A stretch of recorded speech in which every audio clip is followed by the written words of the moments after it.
Once again in the office of Superintendent Wyeth, Jessee from the Shelton School District. School is upon us. We're very close, Jeff. Very close. How excited are you as the start of these years, year after year, you maintain your excitement level. You see the kids come in and they're excited. The back to school event was a huge success, it seemed like. Yeah, it was. Thanks for stopping by last Friday. Yeah. Gosh, you just get better and better at those events, right? Because we're trying to do the best customer service for all our families and our students. And, back to school is a really super exciting time, and the kids are just, you can just feel the energy. And well, some of the kids, when I saw them walk in and I was like, we're back to school, they kind of were like, yeah, we're back to school. But Jeff, then, you can't look at a 13-year-old and have that. No, they're never going to look that excited. The little kids were pretty excited. Correct. But the older kids are excited too, right? They're like, oh, you're going to, like, yeah, they wouldn't show up. Right. If they weren't excited. There was a lot of families there and a good selection and cross-section of resources from the community.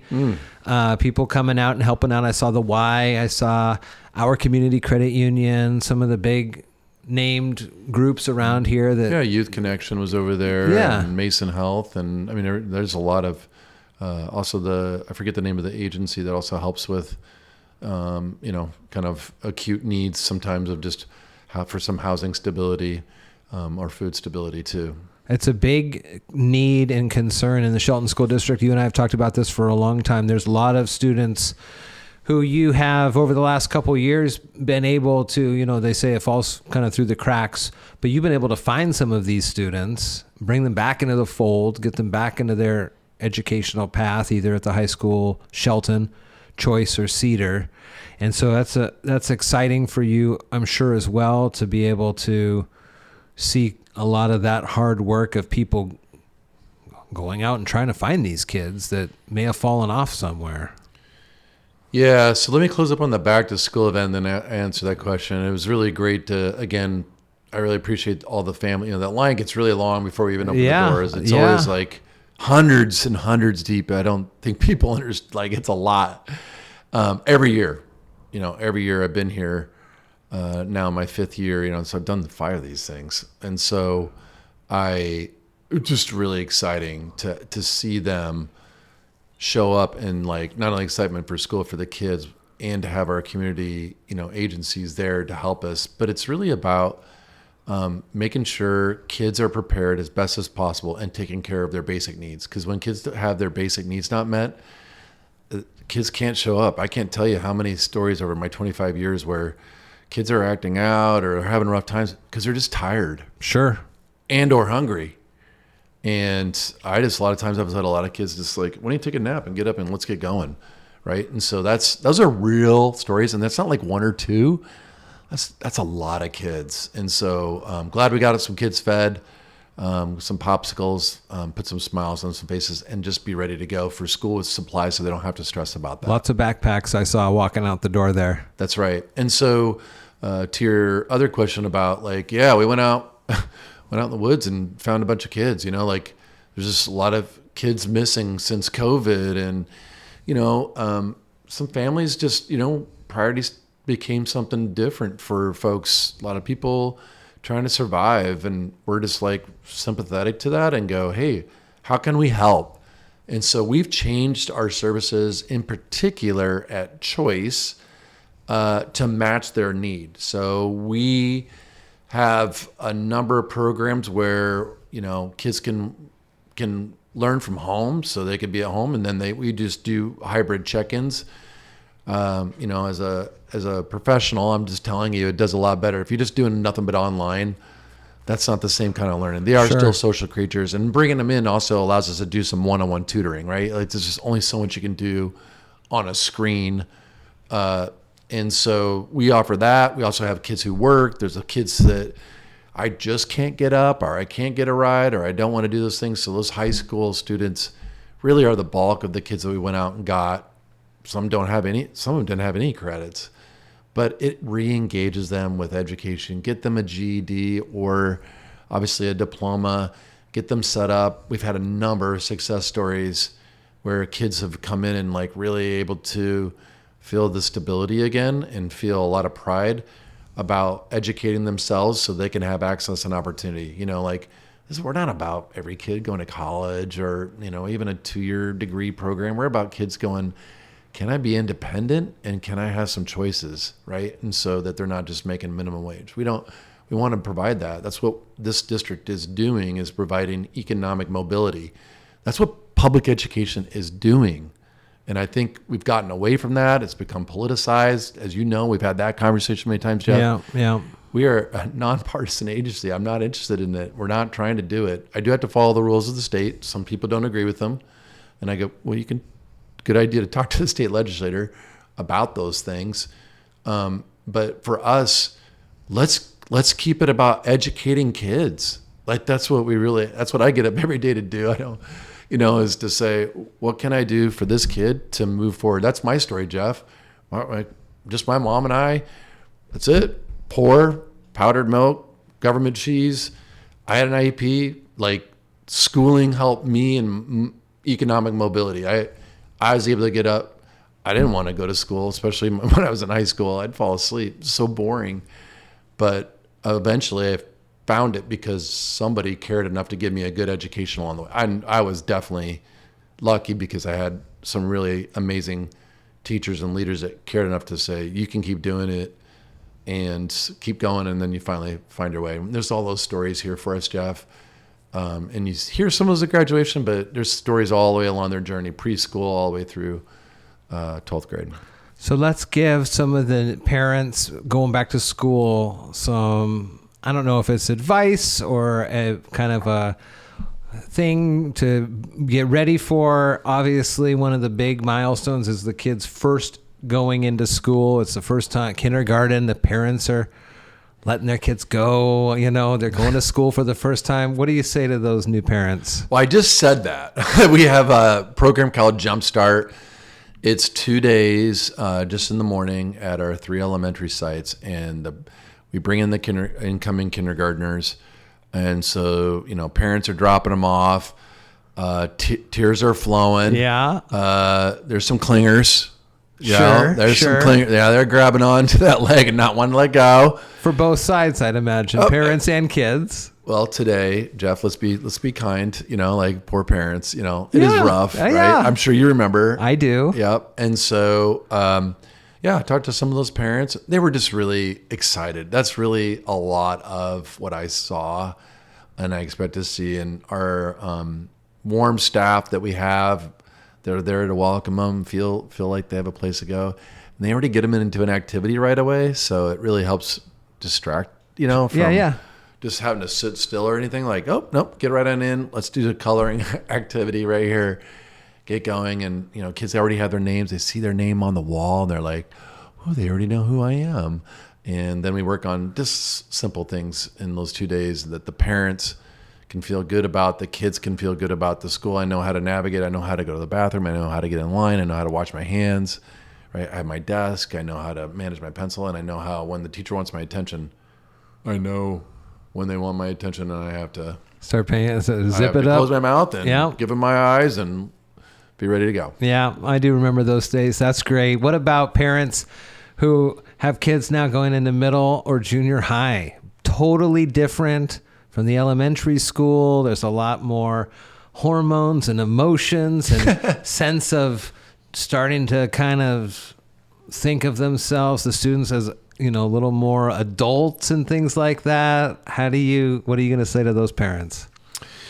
Again, Jeff, back to, the things that we've changed here. This is, again, a radically different school district than it was simply 4 years ago. And one of the things is about safe and welcoming. We heard from our especially the students, like, it is scary to go to the next grade. Yeah.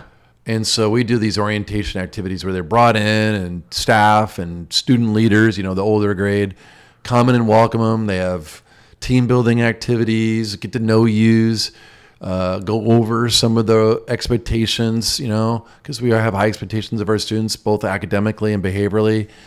And so it really helps to cut down on all the problems. And also, again, Jeff, we want the kids to show up, because we can't teach them when they don't show up. So if anybody's listening, please send your student to school on a regular basis. Like, we really need them there. because every day they miss out, and then it's just hard to make up stuff, right? Right. And so, and so again, orientation activities are super helpful, and then we build that in right off the bat when they get there the first day. We go over those things again, make them feel welcoming. We have student responsibilities and jobs.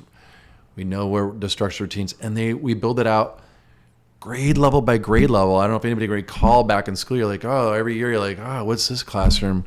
What do we have to do in here? And how do we turn in the assignments? Or, like, how do I have to take notes? You remember, like, I have to take notes differently in this class versus that class? Yep.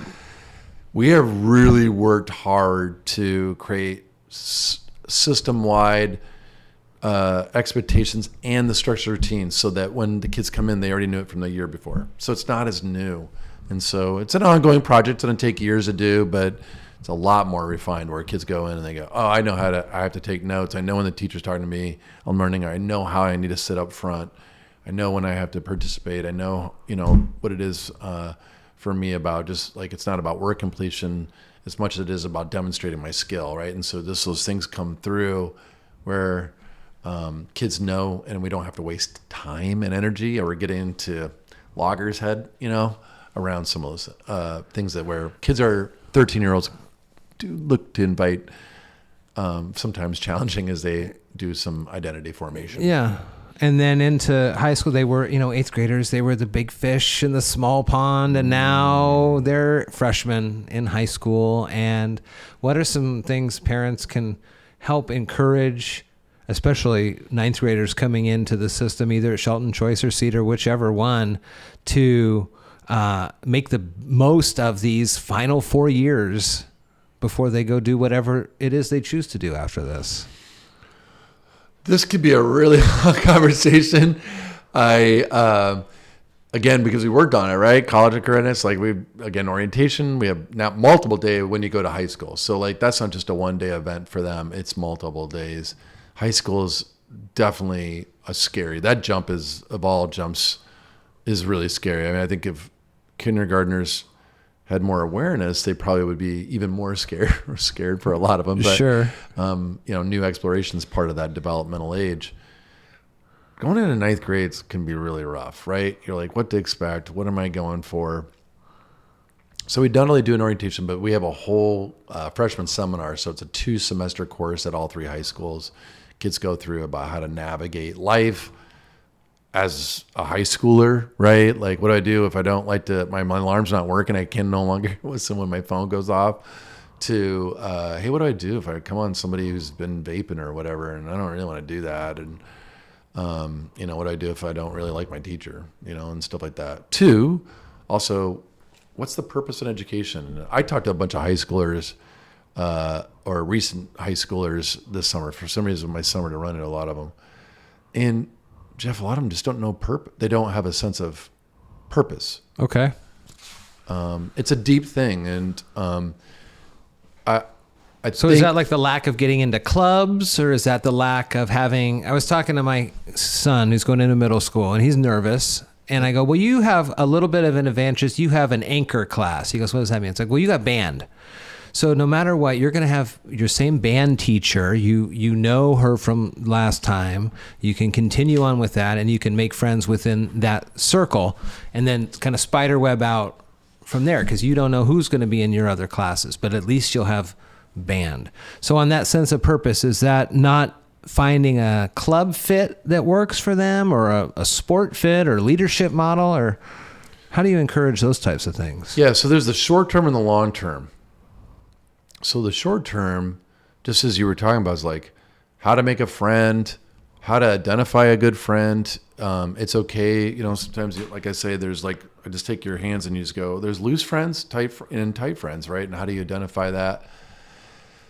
We have those conversations. We have, again, really great staff who help guide and advise students and mentor them. And then there's clubs, activities. We keep pushing it. The research says that if you're engaged in school, most kids do need something else other than just simply the 6 classes that they have. Yeah. They need something else outside of school, or obviously within the school day for some of those, clubs or athletics. And band can most certainly be that for some kids, choir, all the things that we offer. But it's also about the short term's nice, but that is usually can be sometimes more of a surface level thing where why am I here at school? And our job is to really work with them, again, about college or career readiness. What do you like to do? What do you envision yourself doing? And we need every kid needs many adults to share, what are you doing at work? What do I do? Why do I like it? Why do I don't like this? No matter what the occupation is. So for us, we're always trying to we have guest speakers. We're really lucky here in Mason County. People come down and explain their job, what it is, what's the skill, their journey to it, the story. That is so critical because kids think they just have to get to the end and then something else is going to taken care of. And as we all know, when you graduate from high school, there's no adult, as I like to say, right on the shore to grab you by the hand and walk you to your next step. Yeah. It's a cliff. Yeah. It is a cliff. And unfortunately, the stats aren't help. They paint an unfortunate picture. Is still too many youth still sitting on couches when they graduate. They don't have a plan. So, the state has a high school and beyond plan. We create that. We do a really good job here in Shelton because we do have our academy model or project-based learning or a choice of very individualized clients. So all three high schools do a really good job of really matching kids where they're at. And let's walk you through and give you purpose and the skills you need, right? Those job credentials or pushing you academically in a course that you may not have wanted to take, but get you more technical skills that you'll need for whatever your future job. So those are the things that we do. But, I still run across those seniors and I go, what's your plan? And I still get a lot of shrugs. Sure. And that's not just here. And I think for us, unfortunately, social media paints a picture as if life's really grand and easy and everybody's life's awesome. But that's not the reality. And it does take really hard work. To get a job and work a job you don't like is actually a good thing. It's okay. You're not stepping right into a really nice, sweet job. Yeah. Even if you've been working hard in high school, you got to go out and build skills, figure out, again, what you like to do and work your way up the rung. And that's just a reality that I think is we just aren't doing our kids the right service of telling our own journeys and about the things that have happened to get to where you're at. Because, again, it's a stilted kind of reality. If you're just seeing oh my God, did you hear about, Juan over here, he's 19 and he went in and he got a job. He skipped college, man, or he got whatever this cool job and he's making 6 figures. And you're like, you know what the probability of that is? Right.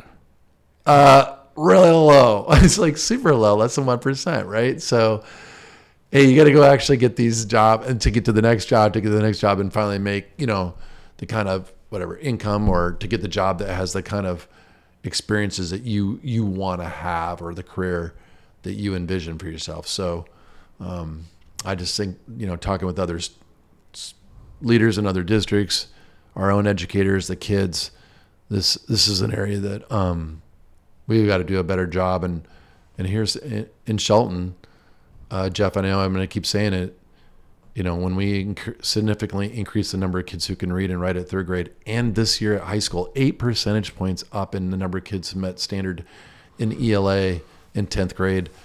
That's just in 1 year. That growth, that gives more kids more access. It's the access and opportunity. I can have the skills. I have the knowledge. I have more choices available to me. That's all that really is about. And so then they can see purpose easier if you got at least a skill set, because then the limits I don't even know how to do that, or I can't read that. That automatically limits them. They go, well, what am I going to do? We don't want to leave kids with that kind of wondering. Well, that's exciting, and that's a new stat from the last time we talked too, I think. So you said more and more information was coming out, so that's a good one. We'll continue these conversations. It is an exciting time. I would say to parents, read the emails that come in, not only from the teachers and the principals and the superintendent, to kind of find out what's going on, get engaged in ways that you're able to, if possible. It gets fewer and far between as you move into the upper grades, but there's plenty of good opportunities there. Can I make one last plug, Please. Jeff? accompany your kid or come with your school one day in September. Come check out the school. Come see what's going on inside our schools. Right? There's all these things. And how do you do that? Do you have to fill out a volunteer form or a visitor? If you're just walking through, like there's a volunteer form if you're volunteering, but if you're like, hey, I just want to come and check out the school and have a quick tour, you can sign up, just call the school. I'd like to come in and just see what's going on, talk to an administrator, counselor, somebody, just show me what's going on, how the school operates, so you can just have an awareness. We will do that for you. We want to do that for you because we have a lot of pride in what we're offering, and the students have had a lot of success due to our educators and our leaders. Come check us out. Yeah. Come check us out. It's pretty amazing. We did that last spring, and people were floored about, oh my gosh, these kids are super smart, working really hard. These teachers are amazing. They're super engaged. It's going on here at all our schools. That's great. We have, again, coming up in a little while, the first home high school football game, which is always such a huge community tradition. Now there's a whole host of things that happen around the football game. The clubs at the high school are represented. Teachers, administrators, staff, they're all on hand too to answer questions. That's, again, at the high school level. But again, good opportunities to get involved at all sorts of aspects. An exciting time. Again, another school year. Absolutely. Thanks, Jeff. Thank you.